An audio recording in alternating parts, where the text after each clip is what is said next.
gente dar continuidade, né? Já estamos ao vivo agora, sim. Tudo ok, tudo certo para darmos sequência e início à nossa live de hoje. Seja muito bem-vindo, professor Samuel Merbach. Uma grande honra ter novamente o senhor aqui. E estamos aqui para responder às perguntas do exame de ordem, questões de ética.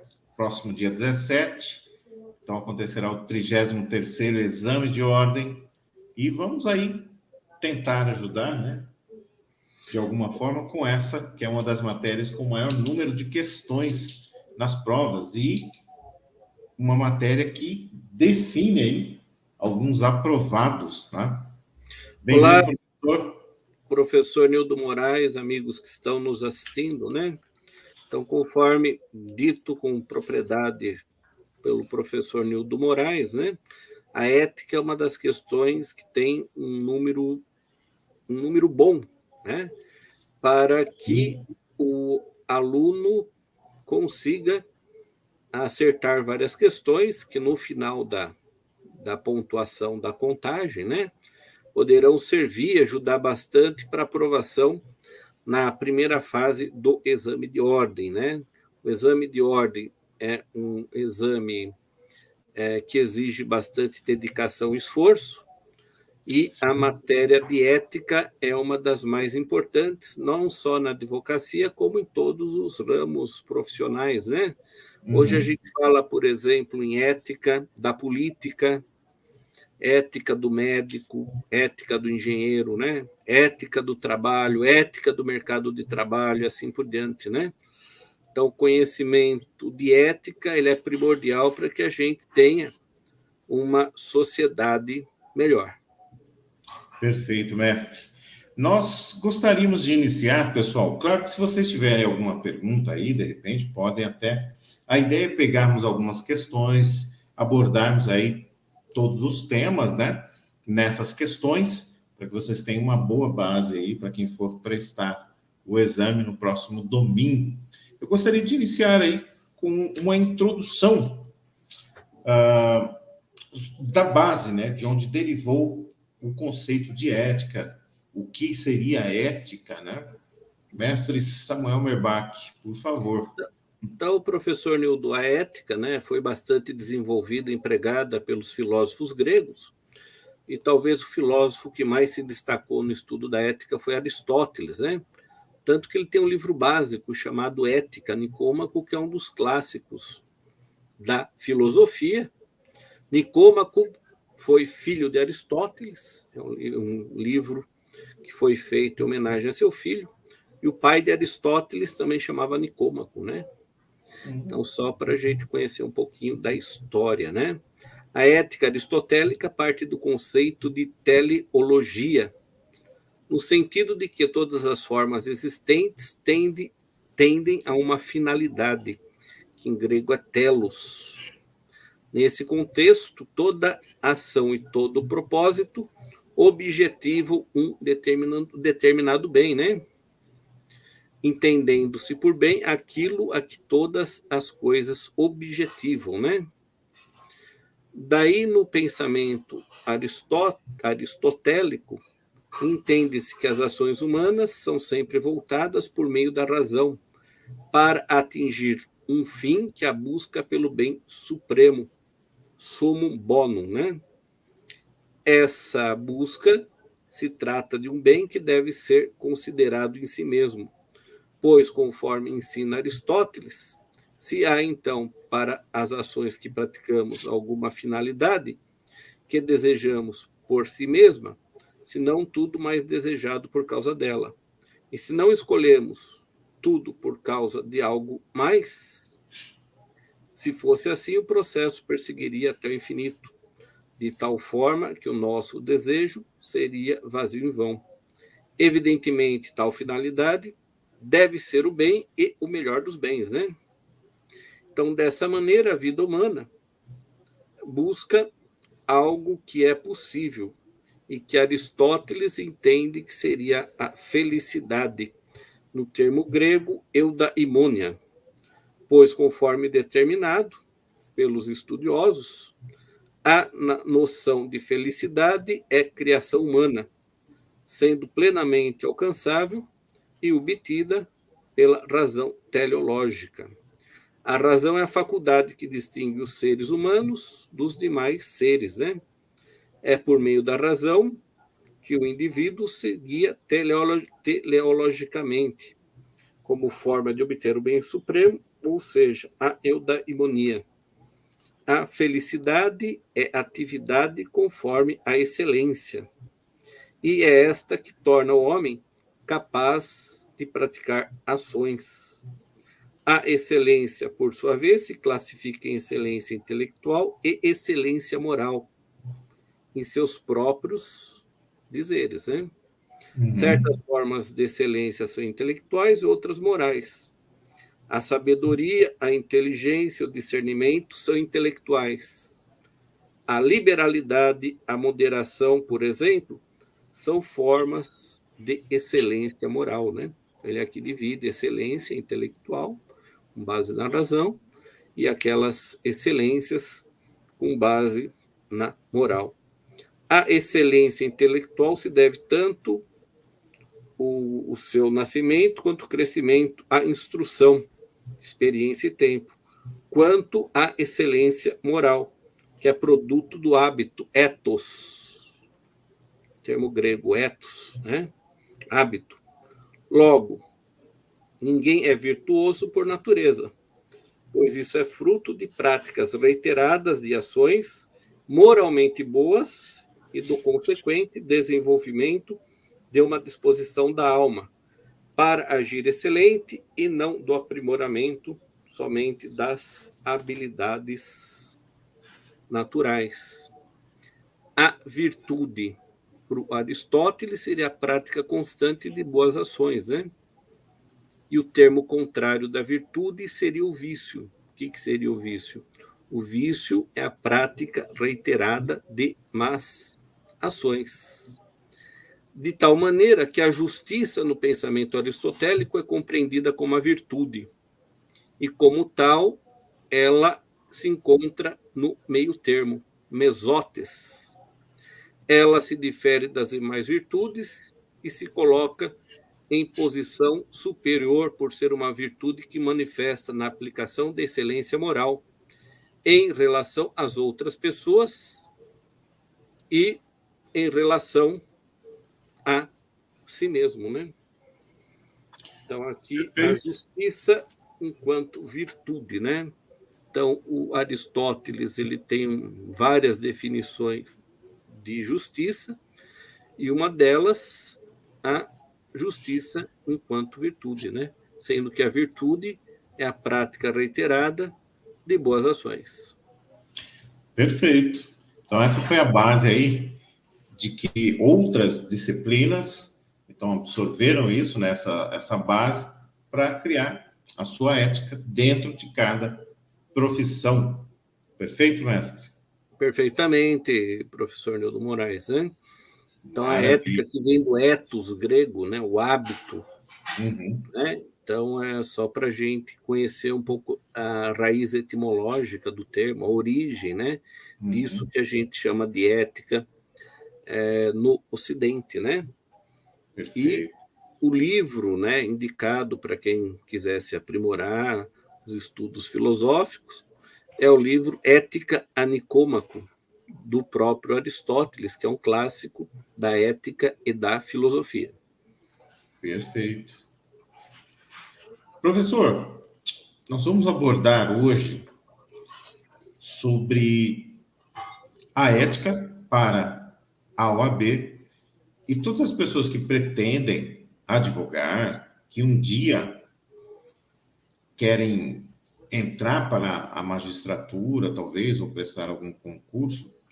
A ética, ela define a conduta, o hábito, a conduta de cada profissão, né? Dentro da OAB, o Estatuto de Ética, ele elenca ali o posicionamento, a postura, a conduta do advogado, que deve tratar as pessoas com civilidade, e nós vamos abordar através de questões.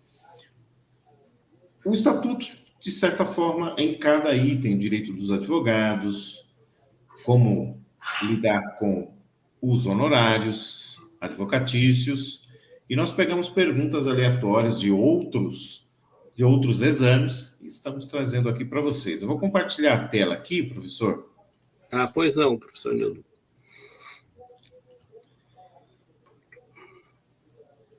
E deixa eu achá-la aqui.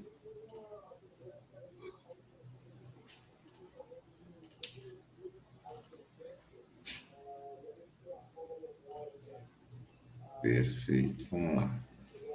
Vou compartilhar aqui essa tela.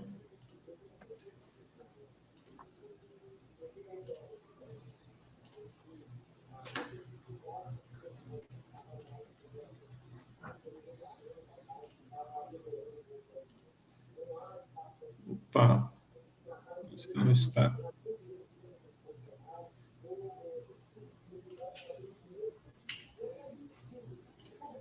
Não está aparecendo aí? Não, aqui não apareceu. Apareceu só a capa e depois não apareceu mais nada, né? Agora veio a questão 1, né? O senhor está vendo aí? Anteriormente, sim, agora não. Agora apagou de novo. Agora sim, está na tela a questão 1, a hierarquia, né? Agora Isso. apagou de novo. Que coisa. Agora tá na tela. Está na tela? Tá. Eu não Saiu de estou... novo. Ah. Agora, se você não mexer, ela permanece na tela, questão 1, né? Perfeito. Então, vamos lá. A pergunta é sobre a hierarquia. Existe hierarquia entre o sistema jurídico nacional? A pergunta aqui, ela quer saber se você conhece os níveis de hierarquia, né? Então, não há hierarquia apenas entre advogados e promotores, apenas entre advogados e juízes, sendo que os promotores são superiores a estes, entre advogados, juízes e promotores, apenas entre juízes, promotores, uma vez que os advogados estão em nível hierárquico inferior. Professor Samuel, existe hierarquia? Não existe. Advocacia? Não existe hierarquia entre os membros que trabalham na justiça, né? Não. Inclusive, na nossa live anterior, a gente fez um comentário sobre esse tópico. Os colegas que quiserem se aprofundarem, vale a pena assistir a live da semana passada, né? Vou Então, deixar olha só. na descrição aqui, ou então no comentário afixado, vou deixar aí o link para essa live. Isso. Então, conforme dispõe o artigo 6º caput do Estatuto da Advocacia e OAB, não há hierarquia nem subordinação entre advogados, magistrados e membros do Ministério Público, devendo todos tratar-se com consideração e respeito recíprocos, né? Todos são importantes e cada um tem a sua função, né? De tal maneira que a engrenagem se completa na medida em que cada um exerce a sua função, né? Então, por Perfeito. óbvio, não existe hierarquia, né? Entre advogado, juiz e promotor. Maravilha. Então, pessoal, se cair na pergunta, alguma pergunta nesse sentido, como poderia cair? Diferente dessa que está aqui. João Marcos, promotor de justiça, superior em nível hierárquico ao advogado, impede de entrar ou de expressar, de fazer uma defesa oral, algo nesse sentido. E ele pergunta lá, existe a atitude do promotor, está correta? Existe hierarquia? Então, artigo 6º, caput. O que é caput? É a cabeça do artigo, tá? No teto, lá em cima. Do Estatuto, não há hierarquia nem subordinação entre advogados, magistrados e membros do Ministério Público. O que acontece é que todos devem tratar mutuamente com civilidade. Perfeito? Podemos passar para a próxima pergunta, professor? Sim, vamos à questão 2, professor Nildo. Questão 2, professor. O advogado que trabalha em um escritório de advocacia em regime CLT. Essa é uma pergunta que busca um pouco ali da parte do direito do trabalho, tá? Então vamos lá. As horas extras trabalhadas pelo advogado empregado são remuneradas com um adicional não inferior a 50% do valor da hora normal, não inferior a 70% sobre o valor da hora normal, o item B, o item C, não inferior a 85% sobre o valor da hora normal ou não inferior a 100%. Pegando lá o regime da CLT, um pouco emprestado, mas também existe dentro do Código de Ética que estabelece, um artigo que estabelece aí sobre o percentual das horas extras. Professor Samuel Merbach.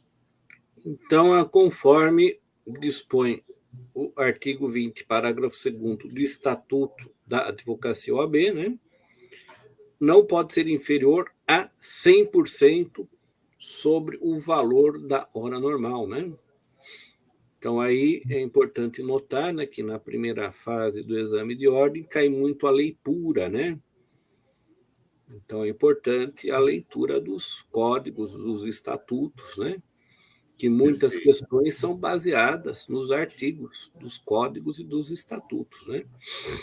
Muitas vezes uma dica importante, pessoal, não é nem decorar, porque para você decorar o estatuto inteiro é um pouco difícil, né? Mas você tem que entender. Se você entender o contexto, fica fácil para responder as perguntas, tá? Nós desejamos muita sorte, muito estudo, boa sorte, né, na prova, e que uma dessas questões aqui caia, o tema pelo menos caia, e que você entenda a questão e ganhe um ponto a mais aí. Professor, agora nós vamos falar sobre a inscrição do Agora é o domicílio, né? domicílio. Isso. Domicílio profissional, né? Isso. O que é considerado, então, o domicílio do advogado? Porque o advogado, ele pode se formar, prestar o exame, passar, fazer o juramento, fazer todo o trâmite, pegar a sua inscrição, pegar a carteirinha e decidir advogar em outro lugar. Então, considera-se domicílio profissional do advogado a sede principal da atividade de advocacia, prevalecendo na dúvida o domicílio da pessoa física do advogado. Essa questão aqui está dizendo o seguinte, que a atividade dele é em um local, a sede da atividade né, do escritório. Na dúvida, prevalece o endereço do advogado, pessoa física. Né? Considera-se domicílio profissional do advogado, onde o advogado tem sua residência, onde o advogado já atuou comprovadamente mais de 5 vezes, ou onde o advogado cursou a faculdade de Direito. Professor Samuel. Bom, aí, com base na lógica, a gente até mataria essa questão, né? Uhum. Sendo que a alternativa correta é a letra A. O artigo 10, parágrafo 1º do Estatuto, ele diz exatamente o que consta na letra A, né? Considera-se domicílio profissional a sede principal da atividade de advocacia, prevalecendo na dúvida o domicílio da pessoa física do advogado, né? Então, essa pergunta, ela pegou a transliteração ali do artigo 10, do inciso 1º ali, né? Do Estatuto. Parágrafo 1º, né? Parágrafo 1º, perdão. Perfeito? Passemos para a próxima. Vamos para a próxima, então. Vamos ver o que diz a quarta questão aqui, né? Aqui nessa pergunta, causas de licença profissional do advogado. Todas são uma cláusula que permite a licença profissional do advogado, exceto uma: acometimento de doença mental considerada curável, exercício de atividade incompatível com a advocacia, requerimento justificado pelo advogado ou a falta de pagamento da anuidade. Essa também, com base na lógica, né? A gente mataria, né? Uhum. Claro que não se enquadra a letra D, né? E para Perfeito. isso seria necessário a leitura do artigo 12 do Estatuto da Advocacia e da OAB, né? Então ele diz, né, que são causas de licença profissional do advogado, acometimento de doença mental considerável curável, exercício de atividade incompatível com a advocacia e o requerimento justificado pelo advogado, né? Logo, a exceção é a letra D, né? Perfeito, porque até mesmo aqui, olha, na letra B, caso o advogado exerça uma atividade incompatível, ele é obrigado a solicitar. Ele não pode exercer uma atividade incompatível com a advocacia. Ele não pode. Algumas dessas causas, elas podem ser impeditiva ou pode causar uma suspensão do período, né? Durante o período, ou a completa incompatibilidade. Bom? Próxima pergunta, professor. Vamos a ela, então. O que é vedado ao advogado, né? Perfeito. É vedado, o que é vedado? É proibido, né? É proibido o advogado integrar mais de uma sociedade de advogados na mesma área do território do respectivo conselho seccional. É vedado, proibido ao advogado peticionar sem indicação do seu nome e número da inscrição da OAB. É vedado ao advogado utilizar a expressão escritório de advocacia sem indicação do seu nome e número de inscrição na OAB, ou todas as respostas anteriores estão corretas. Professor Samuel Merbach. Então, aí, né, a assertiva correta, a letra D. Todas as respostas anteriores estão corretas, né? Para isso, Sim, bastaria a leitura do artigo 5º, parágrafo 4º, do Estatuto da Advocacia e OAB, que diz exatamente isso, né? perfeito. A Agora, literalidade, mais uma vez, presente, né? perfeito, olha só. Integrar mais de uma sociedade de advogados na mesma área territorial do respectivo conselho seccional poderia gerar o quê, pessoal? Primeiramente, conflito de interesses, né? Ele poderia simplesmente pegar um cliente, em um dos escritórios, ele seria o autor, né, o patrono da causa, e o outro ele seria a defesa.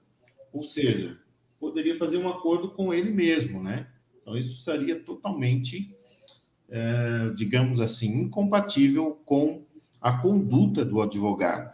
Peticionar sem indicação do número da inscrição da OAB vai gerar aí a petição deserta, nula, né?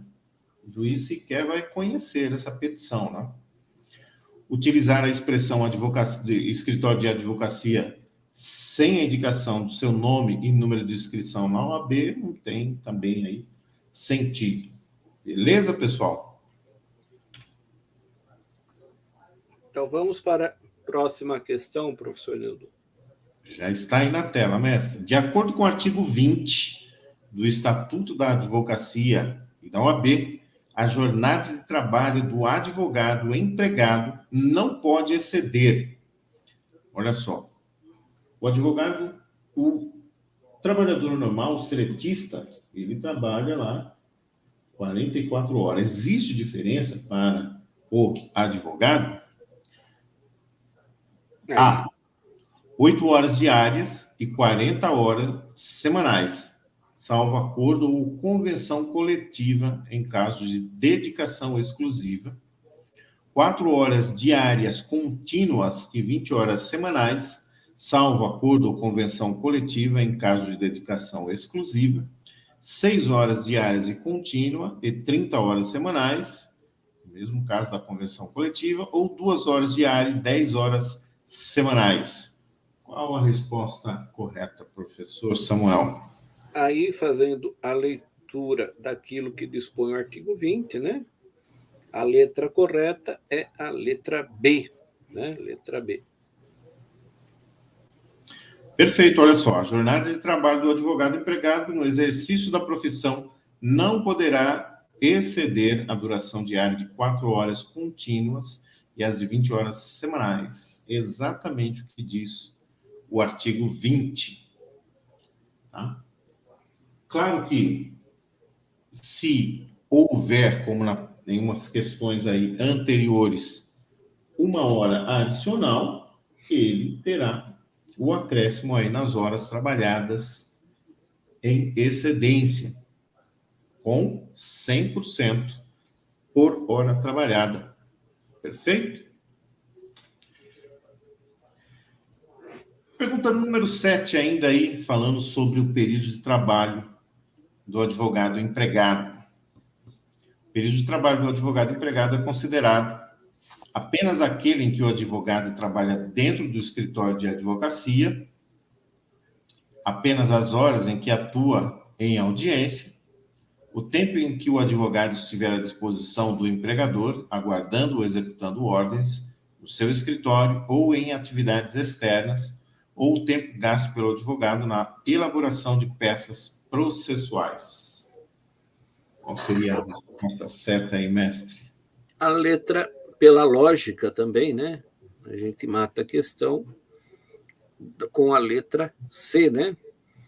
É o que diz o artigo 20, parágrafo 1º do Estatuto da Advocacia e OAB, né?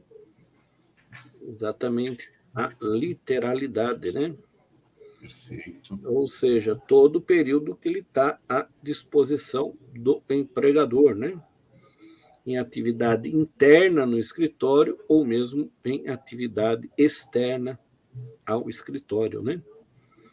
Então, aí, o artigo 20, parágrafo 1º, ele mata essa questão, né? Perfeito. Vamos para a próxima. Para a inscrição como advogado é necessário ser maior de 25 anos, ter sido estagiário por pelo menos 2 anos, prestar compromisso perante o conselho, ou todas as respostas anteriores estão corretas, mestre? Bom, aí, nessa questão, a gente tem que analisar o artigo 8º caput do Estatuto, né? E Está que aí na ele tela. diz, aí, a correta é a letra C, prestar compromisso perante o conselho, né? Além dessas outras aqui, né? A capacidade Assim, civil, né? Ter o diploma de graduação em direito, título de eleitor e quitação do serviço militar, aprovação no exame da ordem, não exercer atividade incompatível com a advocacia, lembrando de outras perguntas aí, idoneidade moral e prestar o compromisso perante o conselho. Mais uma pergunta aqui, professor. vamos a O ela, então. advogado, agora nós vamos falar sobre o subestabelecimento. O advogado subestabelecido com reserva de poderes que iniciou e finalizou a causa, não tendo recebido do cliente a última parcela dos honorários contratados e com direito aos honorários de sucumbência arbitrado pelo juiz. Então, aí nós vamos falar, como eu mencionei, sobre os honorários, né? Ele pode cobrar somente os honorários de sucumbência, pode cobrar livremente os honorários contratados e os de sucumbência. Não pode cobrar os honorários sem a intervenção do subestabelecente. O que é o subestabelecente aqui? É quem outorgou, né? Quem passou aí, subestabeleceu existem duas formas de subestabelecimento, tá? Primeira forma, com reserva de poderes e sem reserva de poderes. Se ele passou sem reserva de poderes, ele saiu da causa, tá? E a letra D, não pode cobrar os honorários sem a autorização do mandante. Mestre Samuel. Então, aí a resposta correta, letra C, né? O artigo 26 do Estatuto é o que ele estabelece, conforme está na tela, né? Exatamente. Ele não pode cobrar sem a intervenção daquele que lhe conferiu o subestabelecimento. Por quê? Com reserva de poderes, ele pode outorgar esse subestabelecimento apenas para uma audiência, né? Uma audiência onde ele não pôde participar, o advogado, o patrono, pode subestabelecer isso. Professor Samuel, eu quero compartilhar aqui, mestre, uma outra tela, onde eu gostaria de pegar algumas outras questões. Daqui a pouco eu quero falar sobre o artigo 7º-A, que fala sobre o direito das advogadas, a advogada gestante, a advogada lactante, a adotante, e isso cai bastante. Na última prova do exame, caiu, e eu quero compartilhar aqui. Eu vou pegar direto aqui da internet. Essa questão aqui, pessoal, olha só.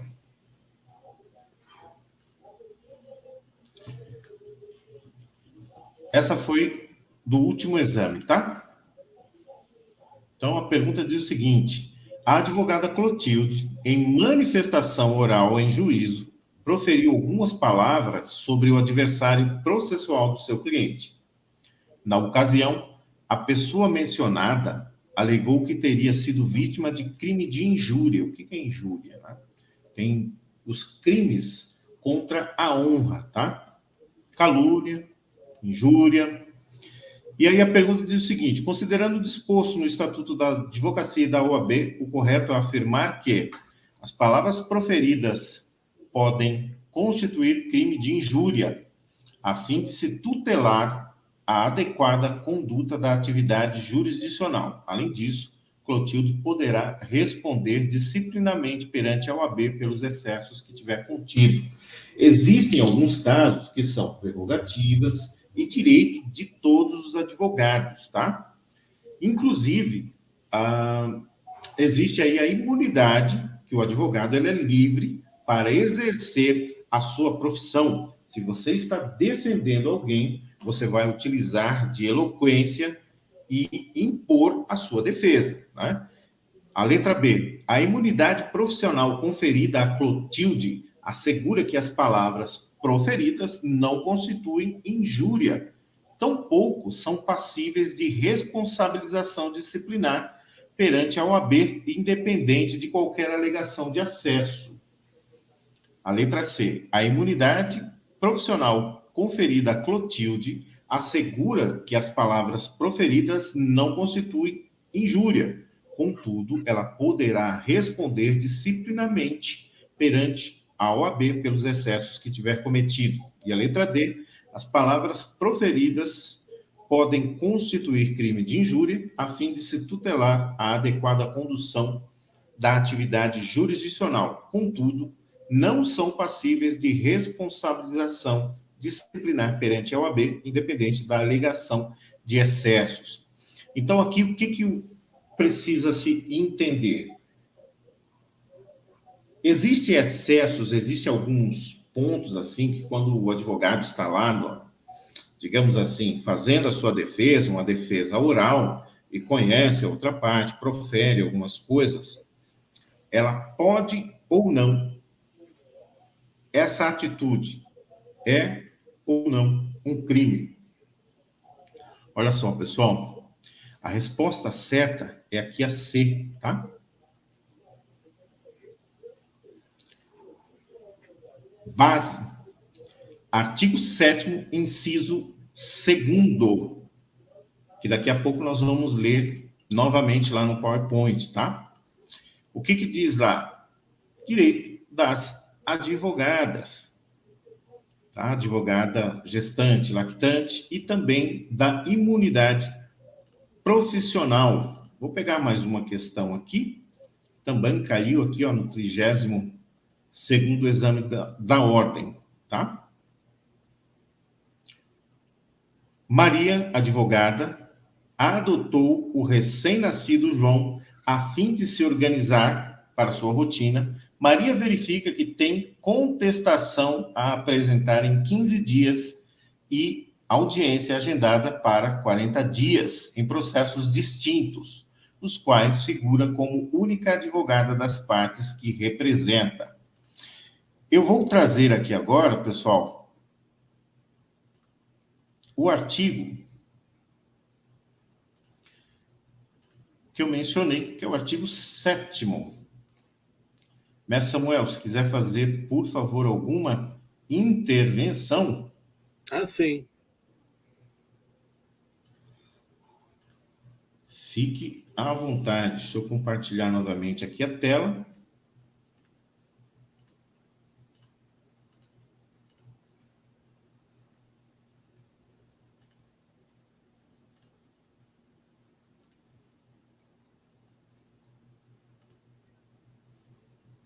Opa. Acho que é a última questão, né? Até da Isso. PowerPoint. Essa aqui, ó. Estão conseguindo enxergar aí, pessoal? Está aparecendo aí, professor? Tá aparecendo, sim. Perfeito. Então, olha só. Artigo 7º, inciso A. São direitos da advogada a entrada em tribunais sem ser submetida a detectores de metais e aparelhos de raio-x. Isso está se referindo à advogada gestante, tá? Reserva de vaga em garagens aos fóruns dos tribunais. E aqui tem uns macetes bem interessantes para decorar isso, tá? Quando é gestante, ela tem direito a não ser submetida a detectores de metais e aparelhos de raio-x. Qual a base para essa defesa? Vai prejudicar a criança. Então, imagine a mulher grávida passando por um raio-x. O item B, reserva de vaga em garagem dos fóruns. Vamos supor que o fórum tem uma escada. Então, a mulher com o 8º mês, a advogada no 8º mês de gestação, ela não vai deixar o carro longe e andar ainda subir escada. Então, ela pode ter reservas. Agora, a lactante, a adotante ou a que der à luz, acesso à creche, onde houver, ou local adequado ao atendimento das necessidades do bebê.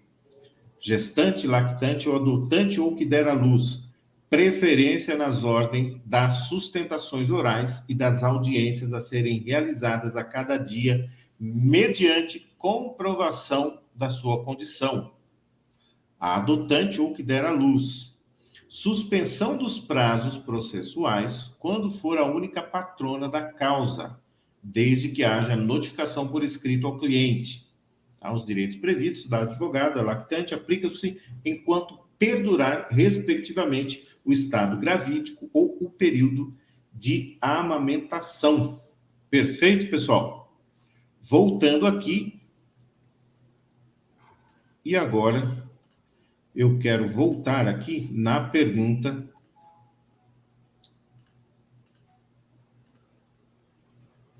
Vamos ler novamente aqui, ó.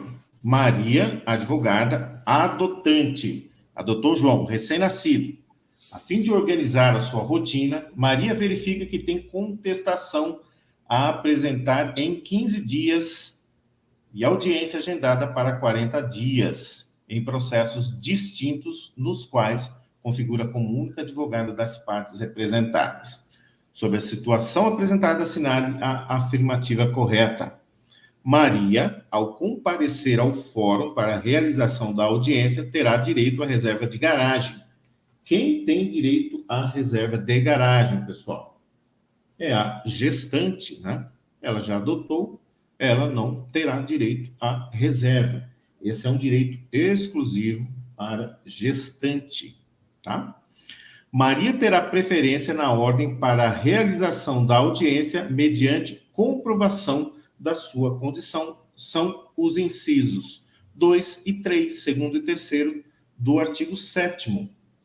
A resposta correta seria B, mas a C. Maria terá o prazo para apresentar a contestação interrompido, desde que notifique o cliente por escrito. O que é interromper? Interromper é zerar.